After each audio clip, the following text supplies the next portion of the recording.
All right, number 30. We have y equal to x squared minus a.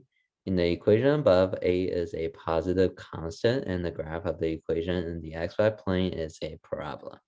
Which of the following is an equivalent form of the equation?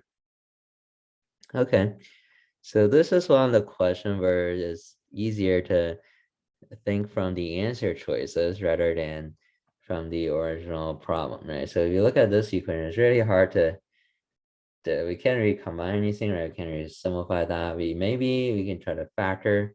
Seems like that's what they're looking for, but it's difficult to do because we don't know what a is, right? So it makes more sense if we go through the answer choices and we can multiply these out, right? Seems like they are all in the factor form. If you multiply this out, we should get back to what we began with. Okay, so you can check like that. That'll be a lot easier to think about. Okay, so let's just go ahead and we start from answer choice A. So we multiply this out, will we get x squared minus a? Well, let's try that. So first term times the first term, x times x is x squared. Okay, so this will be FOIL, right? So first term is x squared. The outer term, x times negative a is negative ax. Inner term, a times x is plus ax. Last term times last term, a times negative a is minus a squared. And then the two inside here, they will cancel. Okay, but what do we have left was we get x squared minus a squared. So unfortunately, that's not going to be the same, right? Well, x squared minus a, not x squared minus a squared. Okay, so answer choice A is not going to work. Okay, so look at B. Okay, we can multiply again. So first term times first term, x times x is x squared.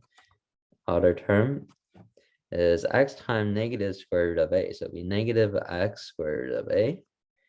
Inner term is positive square root of a times x. So it'll be positive x times square root of a. Again, these will cancel, right? Okay, they're opposite. And then we do have the last term times the last term.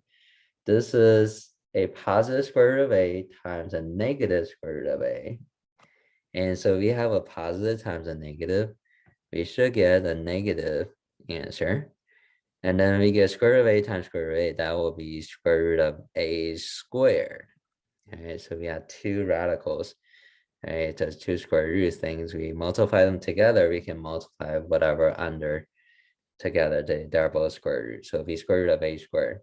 And then square root of square will cancel. So it'll just be a. All right, so this is actually just a minus a in the end. Okay. And that's what we want, right? So the middle two term cancel out, we get I squared minus a.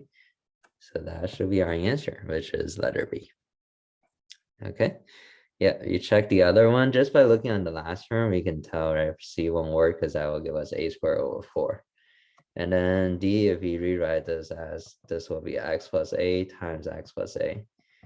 Again, the last term will be a squared. So again, that's not going to work. Okay. So for number 30, had to be letter B for our final answer.